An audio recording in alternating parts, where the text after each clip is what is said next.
ವಿದ್ಯಾಧೀಶ ತೀರ್ಥ ಶ್ರೀಪಾದಂಗಳವರು ವೇದವ್ಯಾಸ ತೀರ್ಥರ ಶಿಷ್ಯರು. ಈ ವೇದವ್ಯಾಸ ತೀರ್ಥರ ಕಾಲದಲ್ಲಿ ಇನ್ನೊಂದು ಘಟನೆ ನಡೆದಿದೆ, ಅದು ಮುಂದೆ ಬರುತ್ತದೆ. ರಾಘವೇಂದ್ರ ಸ್ವಾಮಿಗಳು ವೇದನಿಧಿಗಳ ಜೊತೆಗೆ ಸಮಾಗಮ ಆದಾಗ ಆ ವೇದವ್ಯಾಸ ತೀರ್ಥರ ಕಾಲದಲ್ಲಿ ನಡೆದ ಘಟನೆಯನ್ನ ವೇದನಿಧಿಗಳಿಗೆ ಹೇಳ್ತಾರೆ ಮುಂದೆ. ರಾಯಚೂರಿನೊಳಗೆ ಮುರಾರಿ ಭಟ್ಟ ಅಂತ ಒಬ್ಬ ಮಠಾಧಿಕಾರಿ ಇರ್ತಾನೆ, ಉತ್ತರಾದಿ ಮಠದ ಮಠಾಧಿಕಾರಿ. ಅವನನ್ನು ಅಲ್ಲಿ ನೇಮಿಸಿರ್ತಾರೆ. ಅಲ್ಲಿ ಒಬ್ಬರು ರಾಮದೇವರ ಒಬ್ಬ ಯಾವನೋ ಸಾಮಾನ್ಯ ವ್ಯಕ್ತಿ ಯಾವುದೋ ಒಂದು ತಾಮ್ರದ ಪ್ರತಿಮೆಯನ್ನ ತೆಗೆದುಕೊಂಡು ಇದೇ ಮೂಲ ರಾಮದೇವರ ಪ್ರತಿಮೆ ಅಂತ ಹೇಳಿ ಎಲ್ಲಾರ ಮನೆಯಲ್ಲಿ ತೋರಿಸ್ತಾ ರೊಕ್ಕ ಸಂಪಾದನೆ ಮಾಡ್ತಾ ಇರ್ತಾನೆ ಅಂತ ತಿಳ್ಕೊತಾರೆ. ಇದನ್ನೇ ಮೂಲ ರಾಮದೇವರ ಪ್ರತಿಮೆ ಅಂತ ಹೇಳಿ ಪೂಜೆ ಮಾಡಿ ಜನರಿಗೆಲ್ಲ ಮೋಸ ಮಾಡ್ತಾ ಇದ್ದಾನೆ, ಇದಕ್ಕೇನಾದ್ರೂ ನೀವು ಶಿಕ್ಷೆ ಕೊಡಬೇಕು ಅಂತ ಹೇಳಿದಾಗ ಅವನಿಗೆ ಬಹಿಷ್ಕಾರ ಪತ್ರವನ್ನ ಕೊಟ್ಟು ಕಳಿಸ್ತಾರೆ. ಅವನು ಘೋಷಣೆ ಮಾಡ್ತಾನೆ. ಊರಿನಲ್ಲಿ ಘೋಷಣೆ ಮಾಡಿದ ಮೇಲೆ ಯಾರು ಅವನು ಮಾತಾಡಿಸೋದಿಲ್ಲ, ಅವನು ಕರೆಯೋದಿಲ್ಲ, ಊಟಿಲ್ಲ, ನೀರಿಲ್ಲ, ಏನಿಲ್ಲ, ಅವನನ್ನು ಹೊರಗೆ ಹಾಕಿ ಬಿಡ್ತಾರೆ. ಹೀಗೆ ನಿಮ್ಮ ಹಿರಿಯರಾಗಿರತಕ್ಕಂತಹ ವೇದನಿಧಿಗಳಿಗೆ ಹೇಳ್ತಾರೆ, ನಿಮ್ಮ ಗುರುಗಳಾದ ಮತ್ತೆ ವಿದ್ಯಾಧೀಶರ ಗುರುಗಳಾದ ವೇದವ್ಯಾಸ ತೀರ್ಥರ ಕಾಲದಲ್ಲಿ ಹೀಗೆ ಒಬ್ಬರು ಮಾಡತಕ್ಕಂತಹ ಅಪಚಾರ ನಡೆದಾಗ ಅವರು ಬಹಿಷ್ಕಾರವನ್ನ ಹಾಕಿಸಿ ಅದನ್ನ ತಡೆದು ಹಿಡಿಸಿದ್ರು. ಹೀಗೆಲ್ಲ ಘಟನೆ ನಡೆದು ಬಂದಿದೆ. ಆದ್ದರಿಂದ ಅಷ್ಟು ಹಿಂದಿನಿಂದಲೂ ಇರತಕ್ಕಂತಹದ್ದೆಲ್ಲ ಕಥೆಗಳು ನಮಗೆ ಗೊತ್ತಿವೆ ಹಾಗೆ ಅಂತ ರಾಘವೇಂದ್ರ ಸ್ವಾಮಿಗಳು. ವಿದ್ಯಾನಿಧಿಗಳು ಸಣ್ಣವರು, ಹೀಗಾಗಿ ಆ ಹಿಂದೆ ನಡೆದ ಅದ್ಯಾಪಿ ಯುಷ್ಮನ್ ಮಠೆ ತತ್ಪತ್ರಂ ವರ್ತತೆ ಅಂತ ಅವರೇ ಇವರಿಗೆ ಹೇಳ್ತಾರೆ, ನಿಮ್ಮ ಮಠದಲ್ಲಿ ಆ ಪತ್ರ ಇದ್ದದ್ದು ನಮಗೆ ಗೊತ್ತಿದೆ ಅಂತ ರಾಘವೇಂದ್ರ ಸ್ವಾಮಿಗಳು ವೇದನಿಧಿಗಳಿಗೆ ಹೇಳಿದಂತಹ ಮಾತು. ವೇದವ್ಯಾಸರ ಕಥೆಯನ್ನ ಅವರು ಇತಿಹಾಸ ರೂಪದಲ್ಲಿ ವೇದನಿಧಿಗಳಿಗೆ ರಾಘವೇಂದ್ರ ಸ್ವಾಮಿಗಳಿಗೆ ಹೇಳ್ತಾರೆ. ಅಷ್ಟು ಅನ್ಯೋನ್ಯವಾಗಿರತಕ್ಕಂತಹ ಸಂಬಂಧ ಆ ಕಾಲದಿಂದ ಇತ್ತು ಅಂತನ್ನುವುದನ್ನ ನಾವು ಕಾಣ್ತೇವೆ. ಅಂತಹ ವೇದವ್ಯಾಸ ತೀರ್ಥ ಶ್ರೀಪಾದಂಗಳವರ ಶಿಷ್ಯರು ಮಹಾನುಭಾವರು ವಿದ್ಯಾಧೀಶ ತೀರ್ಥರು. ಅವರ ಬಗ್ಗೆ ಬಹಳ ವರ್ಣನೆ ಇದೆ, ಬಹಳ ಅದ್ಭುತವಾಗಿರತಕ್ಕಂತಹ ವರ್ಣನೆ ಇದೆ. ಅವರ ತಾಯಿಗೆ ವಿದ್ಯಾಧೀಶ ತೀರ್ಥರು ಆನಂದ ಭಟ್ಟಾರಕರ ತಾಯಿ, ಅವರಿಗೆ ಆನಂದ ಭಟ್ಟಾರಕರ ಹೆಂಡತಿ, ಅವರಿಗೆ ವಿದ್ಯಾಧೀಶ ತೀರ್ಥರು ಗರ್ಭದಲ್ಲಿದ್ದಾಗ ಅವರಿಗೆ ಬೈಕೆಗಳಾಗ್ತಾ ಇದ್ವಂತೆ. ಏನ್ ಬೈಕೆಗಳಾಗಬೇಕು ಅಂತಂದ್ರೆ, ಮತ್ತೆ ಒಂದು ಮನೆ ಅನ್ನ ರುಚಿ ಹತ್ತಾ ಇದ್ದಿದ್ದಿಲ್ಲ ಅಂತ 10 ಮನೆಗಳಿಗೆ ಹೋಗಿ ಭಿಕ್ಷಾ ಬೇಡಿ ತಿಂದ್ರೇನೆ ಅವರಿಗೆ ಊಟ ರುಚಿ ಹತ್ತಾ ಇತ್ತಂತೆ. ಯಾಕೆಂದ್ರೆ ಭಿಕ್ಷಾ ಬೇಡೋ ಮಗ ಹುಟ್ಟುತ್ತಾನೆ ಅಂತ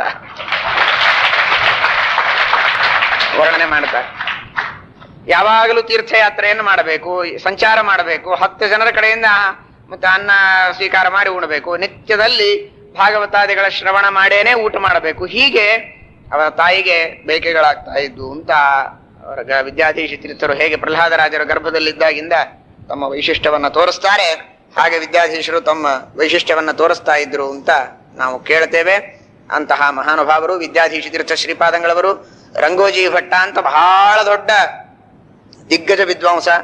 ಅವನ ಜೊತೆಗೆ ಅಖಂಡವಾಗಿ ವಾಕ್ಯಾರ್ಥವನ್ನ ಮಾಡಿ ಆ ವಾಕ್ಯಾರ್ಥದಲ್ಲಿ ಅವನನ್ನ ಸೋಲಿಸಿ ಅದನ್ನು ಒಂದು ಗ್ರಂಥ ರೂಪದೊಳಗೆ ಬರೆದಿಟ್ಟಿದ್ದಾರೆ. ರಂಗೋಜಿ ಭಟ್ಟರು ಹಾಗೂ ವಿದ್ಯಾಧೀಶ ತೀರ್ಥರ ನಡುವೆ ನಡೆದಂತಹ ವಾಕ್ಯಾರ್ಥವನ್ನ ಬರೆದಿಟ್ಟಿದ್ದಾರೆ. ಅದನ್ನ ಮುದ್ರಣ ಮಾಡಿಸ್ತಾ ಇದ್ದೇವೆ. ಸಾಕಷ್ಟು ಮುದ್ರಣವಾಗಿದೆ, ಸಂಶೋಧನೆ ನಡೀತಾ ಇದೆ. ರಂಗೋಜಿ ಭಟ್ಟರು ಹಾಗೂ ವಿದ್ಯಾಧೀಶ ತೀರ್ಥರ ನಡುವೆ ನಡೆದಂತಹ ವಾಕ್ಯಾರ್ಥ. ಹಾಗೆ ವಾಕ್ಯಾರ್ಥವನ್ನ ಮಾಡಿ ಅವರು ಬೌದ್ಧ ಧಿಕ್ಕಾರ ಅಂತ ಒಂದು ಅವರು ಬರೆದದ್ದು ಬೇರೆ, ನಿಮ್ಮ ಉದಯನಾಚಾರ್ಯರು ಬರೆದದ್ದು ಬೇರೆ, ವಿದ್ಯಾಧೀಶ ತೀರ್ಥರು ಬರೆದದ್ದೊಂದು ಬೌದ್ಧ ಧಿಕ್ಕಾರ ಅಂತನೂ ಗ್ರಂಥ ಪ್ರತ್ಯೇಕ ಇದೆ. ಅದು ಇದೆ. ರಂಗೋಜಿ ಭಟ್ಟರು ಹಾಗೂ ಇವರ ವಾಕ್ಯಾರ್ಥವಾದದ್ದನ್ನೇ ಆ ಹೆಸರಿನೊಳಗೆ ಅದನ್ನ ಗ್ರಂಥವನ್ನ ಪ್ರಕಾಶನ ಮಾಡಿದ್ದಾರೆ. ರಂಗೋಜಿ ಭಟ್ಟರನ್ನ ಸೋಲಿಸಿದಂತಹ ಮಹಾನುಭಾವರು. ಏಕಾದಶಿ ವಿಷಯದಲ್ಲಿ ವಿಶೇಷವಾಗಿ ಸಂಶೋಧನೆಯನ್ನ ಮಾಡಿ ನಿರ್ಣಯವನ್ನ ಬರೆದುಕೊಟ್ಟಂತಹ ಮಹಾನುಭಾವರು ವಿದ್ಯಾಧೀಶ ತೀರ್ಥ ಶ್ರೀಪಾದಂಗಳವರು. ಅದರ ಜೊತೆಗೆ ವಿದ್ಯಾಧೀಶ ತೀರ್ಥರು ಗಯಾಕ್ಕೆ ಹೋದಂತಹ ಸಂದರ್ಭದೊಳಗೆ ಇಷ್ಟು ಹಣ ಕೊಟ್ರೆ ಮಾತ್ರ ನಿಮ್ಮ ಪರಿವಾರದವರಿಗೆ ಇಲ್ಲಿ ಶ್ರಾದ್ದವನ್ನ ಮಾಡುವುದಕ್ಕೆ ಕೊಡ್ತೇವೆ ಅಂತ ಅಲ್ಲಿ ಗಯಾ ಪಾಲಕರು ಒತ್ತಾಯ ಮಾಡ್ತಾರೆ. ಇವರು ಅದೆಲ್ಲ ಸಾಧ್ಯ ಇಲ್ಲ, ಹಣ ಬೇಕಾದಷ್ಟು ನೀವು ಕೇಳಿದ್ರೆ 2ರಷ್ಟು ಹಣ ಕೊಡ್ತೇವೆ, ಆದರೆ ಶ್ರೀಮಠ ಬಂದಾಗ ಅದಕ್ಕೆ ಸಲ್ಲಬೇಕಾದಂತಹ ಗೌರವವನ್ನ ಸಲ್ಲಿಸಬೇಕಾದದ್ದು ನಿಮ್ಮ ಕರ್ತವ್ಯ. ಅದನ್ನು ನೀವು ಮಾಡಿದ ಮೇಲೆ ನೀವು ಬೇಕಾದಷ್ಟು ಹಣ ಬೇಕು ಅಂದ್ರೆ ಕೊಡ್ತೇವೆ, ಕೊಡೋದಿಲ್ಲ ಅಂತಲ್ಲ. ನಮ್ಮ ಸ್ವಾಮಿಗಳು ಹಾಗೆ ಹೇಳ್ತಾ ಇದ್ರು.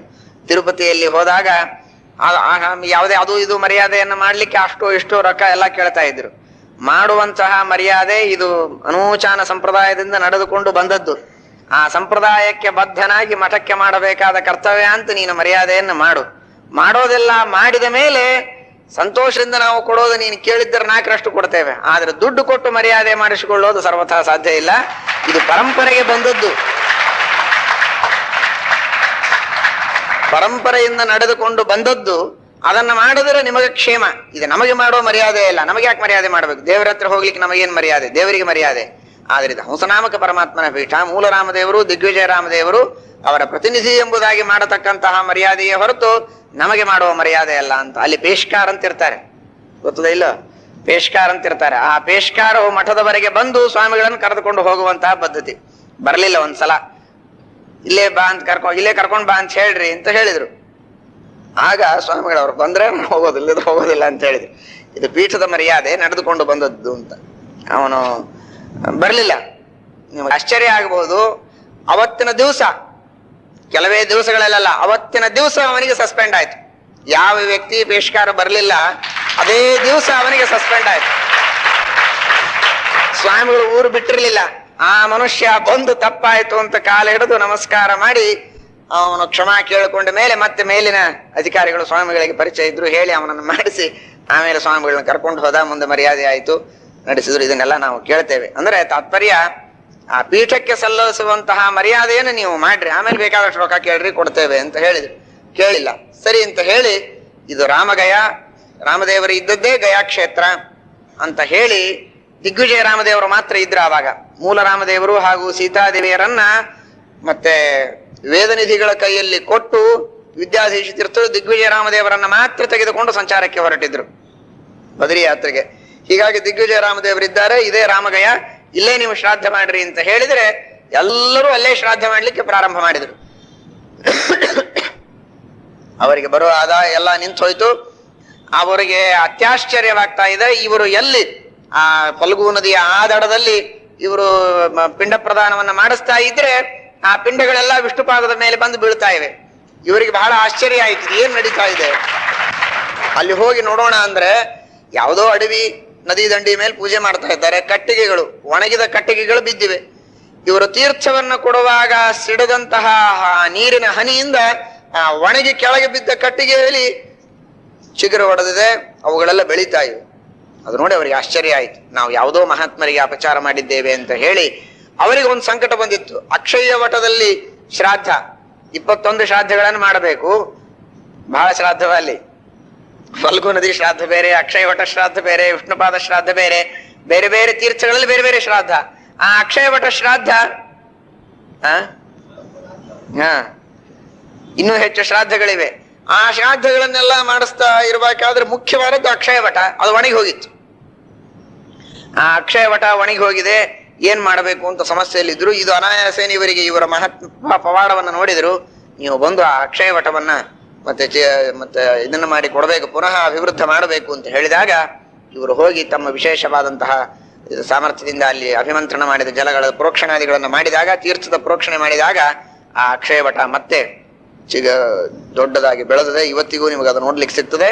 ಆ ಕ್ಷಣದಲ್ಲಿ ಅವರೆಲ್ಲರೂ ತಮ್ಮ ಎಲ್ಲ ಅಹಂಕಾರವನ್ನ ಬಿಟ್ಟು ಸಾಷ್ಟಾಂಗ ನಮಸ್ಕಾರ ಹಾಕಿ ಉತ್ತರಾದಿ ಮಠದ ಪೂರ್ಣ ಶಿಷ್ಯರಾಗಿ ನಾವು ನಡೆದುಕೊಳ್ತೇವೆ, ನಮಗೆ ಮುದ್ರಾಧಾರಣೆ ಮಾಡಿಸಬೇಕು ಅಂತ ಹೇಳಿ ವಿದ್ಯಾಧೀಶರಿಂದ ಮುದ್ರಾಧಾರಣೆಯನ್ನ ಮಾಡಿಸಿಕೊಂಡು ಅವತ್ತಿನಿಂದ ಇವತ್ತಿನವರೆಗೂ ಕೂಡ ಗಯಾದಲ್ಲಿರತಕ್ಕಂತಹ ಪ್ರತಿಯೊಬ್ಬ ಗಯಾಪಾಲಕರು ಶ್ರೀಮಠದಿಂದ ಮುದ್ರಾಧಾರಣೆಯನ್ನ ಮಾಡಿಸಿಕೊಂಡು ಮಧ್ವ ಸಂಪ್ರದಾಯದ ಪ್ರಕಾರವೇ ಅಲ್ಲಿ ನಿತ್ಯದಲ್ಲಿ ಶ್ರೀಮಠದ ವತಿಯಿಂದ ಪೂಜೆಯನ್ನ ವಿಷ್ಣುಪಾದಕ್ಕೆ ಮಾಡಿಸ್ತಾ ಆ ಮಠಕ್ಕೆ ಸಲ್ಲಿಸಬೇಕಾದ ಗೌರವವನ್ನ ಸಲ್ಲಿಸ್ತಾರೆ. ಇದು ವಿದ್ಯಾಧೀಶ ತೀರ್ಥ ಶ್ರೀಪಾದಂಗಳವರು ಅವತ್ತು ಮಾಡಿಕೊಟ್ಟಿರತಕ್ಕಂತಹ ದೊಡ್ಡದಾದ ತಪಸ್ಸಿನ ಅನುಗ್ರಹ. ದುಡ್ಡು ಕೊಟ್ಟು ಮಾಡಿಸೋದು ಬೇರೆ, ಹಣ ಕೊಟ್ಟು ಮಾಡೋದು ಬೇರೆ. ಇವತ್ತಿನ ಕಾಲದೊಳಗೆ ಹಣ, ದುಡ್ಡು, ಕಾಸು ಇವುಗಳನ್ನು ಬಿಟ್ಟರೆ ನಮಗೆ ಬೇರೆ ಏನು ಗೊತ್ತಿಲ್ಲ. ಯಾವುದನ್ನಾದರೂ ಲಂಚ ಕೊಟ್ಟು ಮಾಡಿಸಿಕೊಂಡು ಬಿಡತಕ್ಕಂತಹ ಪದ್ಧತಿ ಇದೆ. ಆದ್ರೆ ಆಗಿನ ಕಾಲದಲ್ಲಿ ಅಂತಹ ರಾಜರೂ ಇರಲಿಲ್ಲ, ಅಂತಹ ಪ್ರಜೆಗಳೂ ಇರಲಿಲ್ಲ. ಕೇವಲ ಜ್ಞಾನ, ತಪಸ್ಸು, ವಿಶಿಷ್ಟವಾಗಿರತಕ್ಕಂತಹ ವೈರಾಗ್ಯ, ಇವುಗಳ ಮೇಲೆ ಏನಾದರೂ ಗಳಿಸೋದಾದ್ರೆ ಗಳಿಸ್ಬೇಕು, ಇಲ್ಲದೇ ಇದ್ರೆ ಇಲ್ಲ. ಅಂತಹ ಕಾಲದೊಳಗೆ ಇಂತಹ ಎಲ್ಲ ಮಹಾ ರಾಜರುಗಳನ್ನ ಶಿಷ್ಯ ಮಾಡಿಕೊಂಡಂತಹ ನಾನಾ ತರಹದ ಭಕ್ತರನ್ನ ವಶ ಮಾಡಿಕೊಂಡಿರ್ತಕ್ಕಂತಹ ಮಹಾನುಭಾವರು ವಿದ್ಯಾಧೀಶ ತೀರ್ಥ ಶ್ರೀಪಾದಂಗಳವರು ಅಂತ ಅನ್ನೋದನ್ನ ನಾವು ಕಾಣ್ತೇವೆ. ಇವರು ಗಯಾದಲ್ಲಿ ಮಾಡಿರತಕ್ಕಂತಹದ್ದು. ಆಮೇಲೆ ತಾವು ಬದರಿಗೆ ಹೋಗ್ತಾರೆ.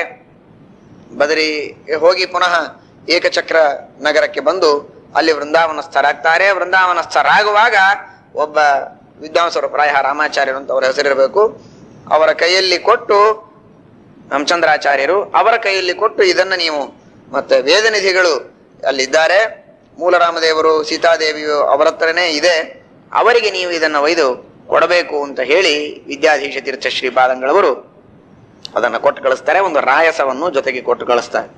ಆ ದಿಗ್ವಿಜಯ ರಾಮದೇವರ ಪ್ರತಿಮೆ, ಒಂದು ರಾಯಸ ಅಂದ್ರೆ ಪತ್ರ, ಆ ಪತ್ರವನ್ನ ಬರೆದು ಅದನ್ನು ಕೊಟ್ಟು ಕಳಿಸ್ತಾರೆ. ಆ ಪತ್ರದೊಳಗೆ ಏನಿರುತ್ತದೆ ಅಂದ್ರೆ ಮಧ್ಯದಲ್ಲಿ ಕೆಲವು ಕಥೆಗಳನ್ನ ಹೇಳಬೇಕಾಗಿತ್ತು.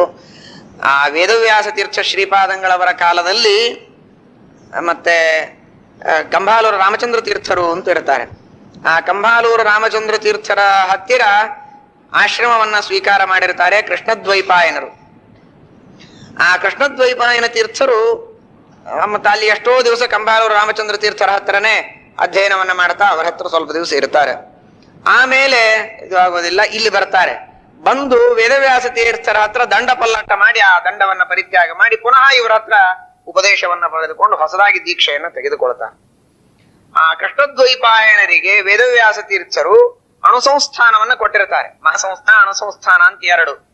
ಮೂಲರಾಮದೇವರು, ದಿಗ್ವಿಜಯ ರಾಮದೇವರು, ಸೀತಾದೇವಿ ಹಾಗೂ ಮುಖ್ಯವಾದ ವ್ಯಾಸಮುಷ್ಟಿಗಳು, ಇವುಗಳು ಮಹಾಸಂಸ್ಥಾನ. ಅಣುಸಂಸ್ಥಾನ ಅಂದ್ರೆ ವಂಶರಾಮದೇವರು ಅಥವಾ ಪ್ರಸನ್ನ ವಿಠ್ಠಲ ದೇವರು ಯಾವುದಾದ್ರೂ ಒಂದು, ವ್ಯಾಸಮುಷ್ಟಿಗಳ ಪೈಕಿ ಒಂದು. ಹೀಗೆ 5 ವ್ಯಾಸಮುಷ್ಟಿಗಳಲ್ಲಿ ಒಂದು ವ್ಯಾಸಮುಷ್ಟಿ, ಮತ್ತೆ ಈ 5 ಪ್ರತಿಮೆಗಳ ಪೈಕಿ ಒಂದು ಪ್ರತಿಮೆ ಅಂದ್ರೆ ಕೆಳಗಿನ ವಂಶರಾಮ ಅಥವಾ ವಿಠ್ಠಲ ದೇವರಲ್ಲಿ ಒಂದು ಪ್ರತಿಮೆ. ಇದನ್ನ ಕೊಟ್ರೆ ಅದಕ್ಕೆ ಅಣುಸಂಸ್ಥಾನ ಕೊಡೋದು ಅಂತ ಹೆಸರು. ಹಾಗೆ ಅಣುಸಂಸ್ಥಾನವನ್ನ ಕೃಷ್ಣದ್ವೈಪಾಯನರಿಗೆ ವೇದವ್ಯಾಸ ತೀರ್ಥರು ಕೊಟ್ಟಿರ್ತಾರೆ. ಯಾವುದು ಅವರ ಹತ್ರನೇ ಇರ್ತದೆ. ಕೃಷ್ಣದ್ವೈಪಾಯನ ತೀರ್ಥರ ಹತ್ರನೇ ಆ ಅಣುಸಂಸ್ಥಾನ ಅವರ ಹತ್ರನೇ ಇರ್ತದೆ. ವಿದ್ಯಾಧೀಶರು ಅಣುಸಂಸ್ಥಾನದ ಪೂಜೆಯನ್ನ ಮಾಡುವುದೇ ಇಲ್ಲ. ವಿಠ್ಠಲ ದೇವರು ಹಾಗೂ ಒಂದು ವ್ಯಾಸಮುಷ್ಟಿ ವಿದ್ಯಾಧೀಶರ ತೀರ್ಥರ ಕಾಲದಲ್ಲಿ ಇಲ್ಲೇ ಇಲ್ಲ. ಅದನ್ನು ರಾಯಸದಲ್ಲಿ ಬರೆದು ಕಳಿಸಿರ್ತಾರೆ. ಈ ದಿಗ್ವಿಜಯ ರಾಮದೇವರ ಪ್ರತಿಮೆಯನ್ನ ತೆಗೆದುಕೊಳ್ಳಬೇಕು. ಮಠದ ಪ್ರತಿಮೆಗಳು 2 ಕಡೆಗೆ ಹೋಗಿವೆ, ಅರ್ಥಾತ್ ಕೃಷ್ಣದ್ವೈಪಾಯನರ ಹತ್ರ ಹೋಗಿದೆ. ಅವರು ಮಹಾನುಭಾವರು, ಮಹಾ ತಪಸ್ವಿಗಳು. ಆದ್ರೆ ವಯಸ್ಸಾದ ಮೇಲೆ ಮತ್ತೆ ಅದು ಹಾಗೆ ಪ್ರತಿಮೆ ಅಲ್ಲೇ ಉಳಿದು ಮತ್ತೆ ಪ್ರತ್ಯೇಕ ಪರಂಪರೆ ಶುರುವಾಗುವುದು ಬೇಡ. ಅದು ಮತ್ತೆ ಮೂಲ ಮಠಕ್ಕೆ ಬಂದು ಅದು ಸೇರಬೇಕು. ಅದಕ್ಕೆ ಅದನ್ನು ಮಗಿಲಿಸಿ ಹಾಗೂ ದಿಗ್ವಿಜಯ ರಾಮದೇವರ ಪೆಟ್ಟಿಗೆಯನ್ನು ಕೊಟ್ಟು ರಾಮಚಂದ್ರಾಚಾರ್ಯರನ್ನು ಕೊಟ್ಟು ಕಳಿಸ್ತಾರೆ. ಅವರು ಅದನ್ನ, ದಿಗ್ವಿಜಯ ರಾಮದೇವರು ಮುಖ್ಯ ಸಂಸ್ಥಾನದ ಪ್ರತಿಮೆ ಅದೇ, ಅದನ್ನ ಸ್ವೀಕಾರ ಮಾಡಿ ನನಗೆ ಪೀಠವನ್ನ ಕೊಟ್ಟಿದ್ದಾರೆ ಅಂತ ತಾವೇ ಅವರು ಮತ್ತೆ ಪೀಠಾಧಿಪತಿಗಳು ಅಂತ ಹೇಳಿಕೊಳ್ಳಬಹುದಾಗಿತ್ತು. ಆದ್ರೆ ಅತ್ಯಂತ ಪ್ರಾಮಾಣಿಕರು. ಅದನ್ನ ತಂದು ನೇರವಾಗಿ ವಿದ್ಯಾನಿಧಿಗಳಿಗೆ ಒಪ್ಪಿಸಿ ಅವರು ಅದನ್ನು ಸಮರ್ಪಣೆ ಮಾಡ್ತಾರೆ. ಅನ್ನೋದಕ್ಕಾಗೇನೆ ಅವರಿಗೆ ಸತ್ಯವ್ರತರು ಅಂತ ಮುಂದೆ ನಾಮಕರಣ ಮಾಡ್ತಾರೆ. ಸತ್ಯವ್ರತರು, ಅವರಿಗೆ ಏನು ವಚನ ಕೊಟ್ಟಿದ್ರೋ ಅದನ್ನ ಸರಿಯಾಗಿ ಪಾಲನೆ ಮಾಡಿದ್ರು ಅಂತ ಹೇಳಿ ಅವರಿಗೆ ಸತ್ಯವ್ರತರು ಎಂಬುದಾಗಿ ಹೆಸರು ಬರ್ತದೆ. ಮುಂದೆ ವೇದನಿಧಿಗಳ ನಂತರದಲ್ಲಿ ಆ ಪತ್ರವನ್ನ ತಂದು ಕೊಡ್ತಾರೆ. ಈ ಸತ್ಯವ್ರತರಿಗಿಂತಲೂ ಮೊದಲಿಗೆ ಸತ್ಯಾನಂದರು ಅಂತ ಆಗಿ ಹೋದ್ರು. ಮಾಖೇಡದಲ್ಲಿ ಅವರ ವೃಂದಾವನವಿದೆ. ಮಹಾನುಭಾವರು ಚಂದ್ರಿಕಾ ಗ್ರಂಥಕ್ಕೆ ಟಿಪ್ಪಣಿಯನ್ನು ಬರೆದಿದ್ದಾರೆ. ವಿದ್ಯಾಪೀಠದೊಳಗೆ ಇಲ್ಲೇ ಇದೆ, ಅದನ್ನು ಮುದ್ರಣನೂ ಮಾಡ್ತಾ ಇದ್ದಾರೆ. ಚಂದ್ರಿಕಾ ಗ್ರಂಥಕ್ಕೆ ಟಿಪ್ಪಣಿಯನ್ನು ಬರೆದಂತಹ ಮಹಾಪಂಡಿತರು ಸತ್ಯಾನಂದ ತೀರ್ಥ ಶ್ರೀಪಾದಂಗಳವರು. ಅವರನ್ನ ಸೇವೆ ಮಾಡಬೇಕು. ಟೀಕಾಕೃತ್ಪಾದರ ಸೇವೆ ಮಾಡುವಾಗ ಅವರ ಸೇವೆಯನ್ನು ಮಾಡಬೇಕು ಅಂತ ಹೇಳ್ತಾರೆ ಗುರುಜಾಲಾಚಾರ್ಯರು. ಜಯರಾಮಾಚಾರ್ಯರು ಈ ಪೂಜಾ ಕಲ್ಪಲತಾ ಗ್ರಂಥಗಳಲ್ಲಿ ಗುರುಸ್ತೋತ್ರವನ್ನ ಮಾಡಿದಾಗ ಆ ಹಂಸನಾಮಕ ಪರಮಾತ್ಮನಿಂದ ಪ್ರಾರಂಭ ಮಾಡಿ ಸತ್ಯಾನಂದ ತೀರ್ಥರವರೆಗೆ ಎಲ್ಲ ಗುರುಗಳಿಗೆ ನಮಸ್ಕಾರವನ್ನ ಮಾಡುತ್ತಾರೆ. ಅವರ ಶಿಷ್ಯರವರು ಅಂದ್ರೆ ಅವರ ಸಮಕಾಲೀನರಾದದ್ದರಿಂದ ಸತ್ಯಾನಂದ ತೀರ್ಥರನ್ನ ಅವರು ನಮಸ್ಕಾರ ಮಾಡಿ ಇಲ್ಲಿವರೆಗೆ ಗುರು ಪರಂಪರೆಯನ್ನು ನಮಸ್ಕಾರ ಮಾಡಬೇಕು ಅಂತ ಹಾಕಿ ಕೊಡ್ತಾರೆ. ಆ ಪೂಜಾ ಕಲ್ಪಲತಾಕಾರರು. ಅವರ ಮೇಲೆ ಒಂದು ಸ್ತೋತ್ರವೂ ಉಂಟು, ಅವರ ಗ್ರಂಥವೂ ಉಂಟು, ಸತ್ಯಾನಂದ ತೀರ್ಥರ ಗ್ರಂಥಗಳೂ ಉಂಟು. ಮಹಾನುಭಾವರು. ಆದರೆ ಅವರು ಮತ್ತೆ ವಿದ್ಯಾಧೀಶ ತೀರ್ಥರ ಕಾಲದಲ್ಲೇನೆ ಅವರ ಎದುರಿಗೇನೆ ಅವರು ವೃಂದಾವನಸ್ಥರಾಗ್ತಾರೆ. ಹೀಗಾಗಿ ವೇದನಿಧಿಗಳಿಗೆ ಆಶ್ರಮವನ್ನ ಕೊಡ್ತಾರೆ. ಆ ವೇದನಿಧಿ ತೀರ್ಥ ಶ್ರೀಪಾದಂಗಳವರ ಕಾಲದಲ್ಲಿ ಅನೇಕ ಘಟನೆಗಳು ಮಾತನ್ನ ಹೇಳ್ತಾರೆ. ಒಂದು ಈ ಮತ್ತೆ ಕೃಷ್ಣ ಚಪಟ ವ್ಯಾಸಮುಷ್ಟಿಯನ್ನ ನೀವು ತೆಗೆದುಕೊಂಡು ಬಂದು ಮತ್ತೆ ಮಠಕ್ಕೆ ಸೇರಿಸಬೇಕು, ಇದು ಒಂದು ಮಾಡತಕ್ಕಂತಹ ಕಾರ್ಯ. ಇನ್ನೊಂದು ಅದನ್ನ ಮಾಡುವ ಹಾಗೆ ಅಂತ ಹೇಳಿ ಆ ಎರಡನೇ ಆದೇಶ ಮಾಡಿ ರಾಯಸ ಬರೆದು ಕೊಟ್ಟು ಕಳಿಸ್ತಾರೆ. ಆ ಪ್ರಕಾರ ಇವರು ನೋಡಿ ಕೃಷ್ಣದ್ವೈಪಾಯನರ ಮೊದಲಿಗೆ ಮಹಾನುಭಾವರವರು. ಆದರೆ ಕೃಷ್ಣದ್ವೈಪಾಯನರಿಗೆ ಒಂದೇ ಮಾತು ಹೇಳಿ ಕಳಿಸ್ತಾರೆ ವೇದನಿಧಿ ತೀರ್ಥ. ಹೀಗೆ ನೀವು ನಿಮ್ಮಲ್ಲಿ ವಿಠ್ಠಲ ದೇವರು ಹಾಗೂ ವ್ಯಾಸಮುಷ್ಟಿ ಇದೆ ಅಂತೆ, ಅದನ್ನ ಕೊಟ್ಟು ಕಳಿಸ್ಬೇಕು ಅಂತ. ಅವರು ತಾವೇನು ಮಾತಾಡೋದಿಲ್ಲ. ಅಲ್ಲಿ ಮಂಟಪದಲ್ಲಿ ಹಿತ್ತಾಳೆಯ ಪೆಟ್ಟಿಗೆ ಇದೆ, ಅದರಲ್ಲಿ ವಿಠ್ಠಲ ದೇವರು ವ್ಯಾಸಮುಷ್ಟಿ ಇದೆ, ಅದನ್ನು ಒಯ್ದು ಅವಶ್ಯವಾಗಿ ವೇದನದಿಗಳಿಗೆ ಮುಟ್ಟಿಸಿ, ಅಲ್ಲಿಂದೇ ತಂದದ್ದು ಅವರಿಗೆ ಮುಟ್ಟಿಸ್ರಿ ಅಂತ ಎರಡನೇ ಮಾತೇ ಆಡೋದಿಲ್ಲ. ವಿದ್ಯಾಧೀಶರ ತೀರ್ಥರ ಕಾಲದಲ್ಲಿ ಅಷ್ಟು ದಿವಸ ಕೊಡದೇ ಇದ್ದಂತಹ ಪ್ರತಿಮೆಯನ್ನ ಅವರ ಆದೇಶದ ಮೇರೆಗೆ ವೇದನದಿ ತೀರ್ಥರು ಹೇಳಿ ಕಳಿಸಿದ ತಕ್ಷಣ ಆ ಪ್ರತಿಮೆಗಳನ್ನು ಕೊಟ್ಟು ಕಳಿಸಿಬಿಡ್ತಾರೆ.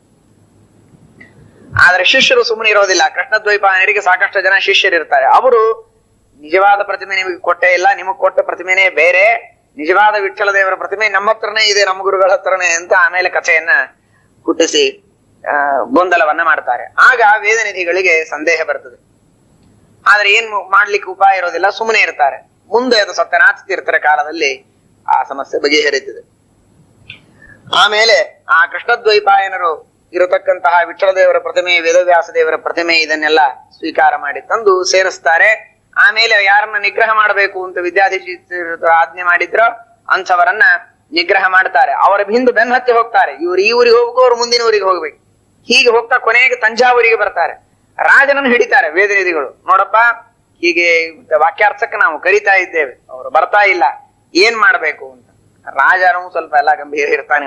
ಅವನೇ ಹೇಳಿ ಅವ್ರನ್ನ ಕೊಟ್ಟು ಕಳಿಸ್ಬಿಡ್ತಾನೆ, ನೀವು ಹೋಗ್ರಿ ಮುಂದಿನ ಊರಿಗೆ ಅಂತ ಹೇಳಿ. ಆಮೇಲೆ ವೇದನಿಧಿಗಳಿಗೆ ಸಮಾಧಾನ ಮಾಡ್ತಾನೆ. ನೋಡ್ರಿ, ಯಾಕೆ ನೀವು ಅವ್ರ ಬೆನ್ನು ಹತ್ತೀರಿ, ಯಾಕೆ ಮುಂದೆ ಹೋಗ್ತಾ ಇದ್ದಾರೆ ಅಂತ ನಿಮ್ಗೆ ಗೊತ್ತಿಲ್ಲೇನು? ನೀವು ಮಾಡುವ ಪ್ರಶ್ನೆಗಳಿಗೆ ಉತ್ತರ ಕೊಡ್ಲಿಕ್ಕೆ ಆಗೋದಿಲ್ಲ ಅಂತೆ ಅವರು ಹೋಗ್ತಾ ಇದ್ದಾರೆ. ಮತ್ತೆ ಯಾಕೆ ನೀವು ಅವ್ರನ್ನ ಹಿಡಿದು ಸೋಲಿಸ್ಬೇಕು ಅಂತ ಅನ್ಲಿಕ್ಕೆ ಯಾಕೆ ನೀವು ಒದ್ದಾಡ್ತಾ ಇದ್ದೀರಿ? ಆದ್ರಿಂದ ಸ್ವತಃ ತಂಜಾವೂರು ಮಹಾರಾಜ ತಾನು ಅವರ ಪರವಾಗಿ ಜಯಪತ್ರವನ್ನ ಬರೆದು ದೊಡ್ಡ ಸಭೆಯನ್ನ ನಡೆಸಿ ಇವರಿಗೆ ಮರ್ಯಾದೆ ಮಾಡಿ ವೇದನಿಧಿಗಳಿಗೆ ಆ ಜಯಪತ್ರವನ್ನ ಕೊಡ್ತಾನೆ. ಅವರ ಪರವಾಗಿ ನಾನು ಜಯಪತ್ರ ಕೊಡ್ತೇನೆ, ಅವರು ನನಗೆ ಹೇಳಿ ಹೋಗಿದ್ದಾರೆ ಹಾಗೆ ಅಂತ ಹೇಳಿ ಆ ಜಯಪತ್ರವನ್ನ ಸಮರ್ಪಣೆ ಮಾಡ್ತಾನೆ.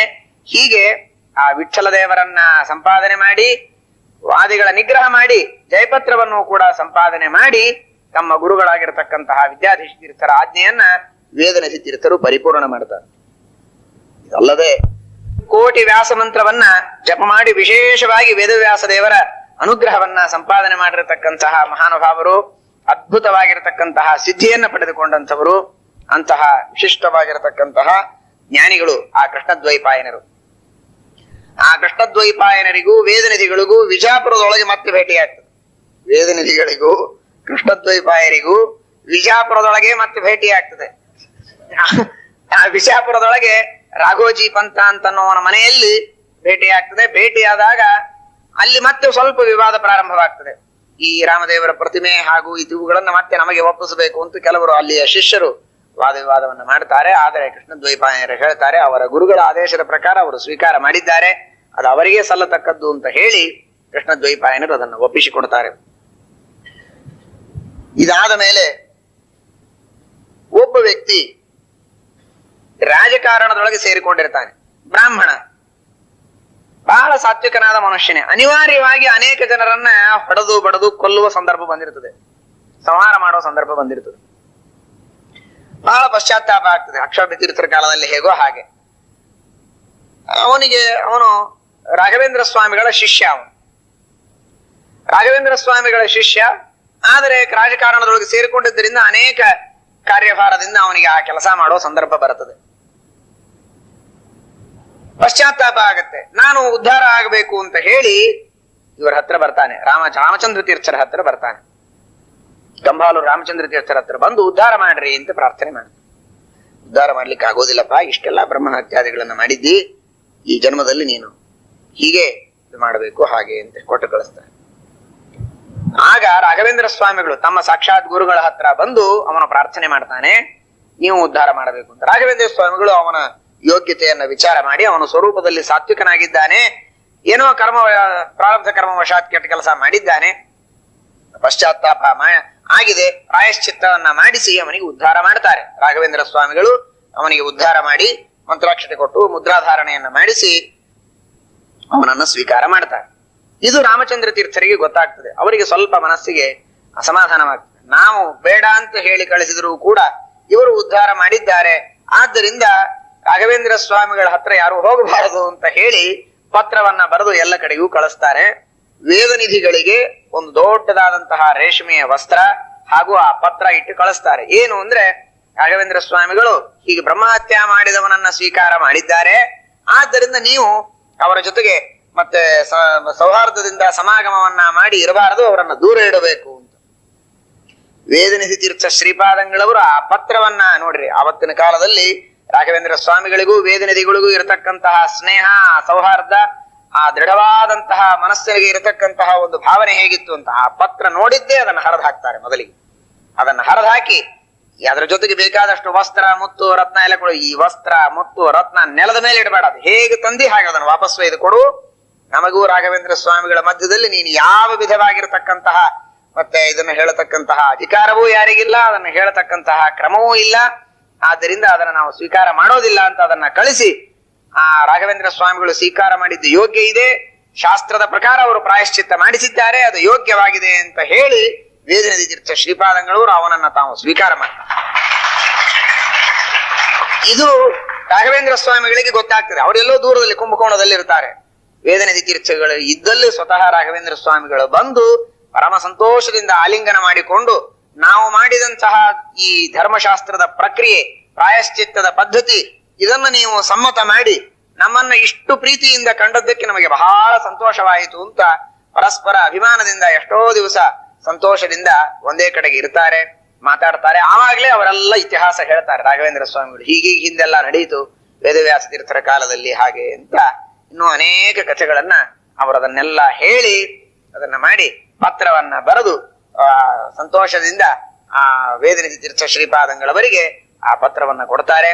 ಹೀಗೆ ಆ ರಾಘವೇಂದ್ರ ಸ್ವಾಮಿಗಳಿಗೂ ವೇದನಿಧಿಗಳಿಗೂ ಆಗಿರತಕ್ಕಂತಹ ಒಂದು ಸಮಾಗಮದ ಕಥೆಯನ್ನ ನಾವು ಕೇಳ್ತೇವೆ.